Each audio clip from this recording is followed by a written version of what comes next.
Welcome to the Lowenstein Bankruptcy Lowdown.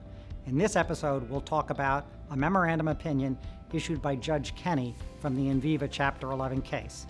The decision is noteworthy because it deals with the appointment of creditors committees and what happens when a creditor requests that the bankruptcy court reconstitute the committee. Reconstituting creditors committees is fairly unusual, so let's discuss it. The debtor's capital structure in Enviva is substantial and included approximately $1 billion of unsecured funded debt that was represented by two indenture trustees. Prior to the petition date, the debtors entered into a restructuring support agreement with holders of most of that funded debt. The indenture trustees did not sign the RSA, however. As a result, given the size of their claims, the indenture trustees sought to serve on the creditors committee. The United States trustee ended up appointing a 3-member committee.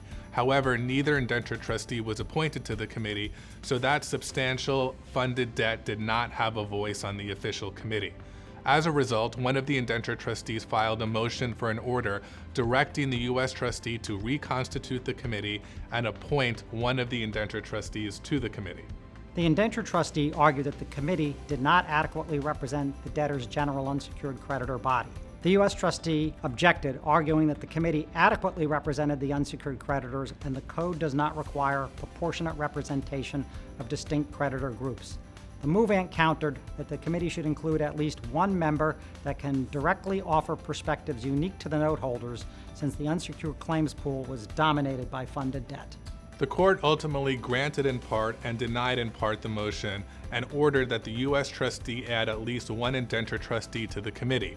And if the U.S. trustee decided to appoint only one indenture trustee, the U.S. trustee may decide which indenture trustee to appoint.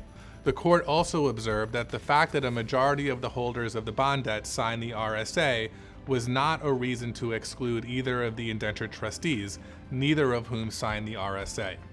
Ultimately, the U.S. trustee reconstituted the committee to add an indenture trustee, though it was not the indenture trustee that filed the motion. Regardless, it was still a victory for the holders of unsecured funded debt who now had a voice on the committee in the form of that indenture trustee. While this process will still be an uphill battle, the court's opinion in Enviva demonstrates that in the appropriate situation, a court can and will interject itself into the committee composition process. We look forward to seeing you on the next Lowenstein Lowdown.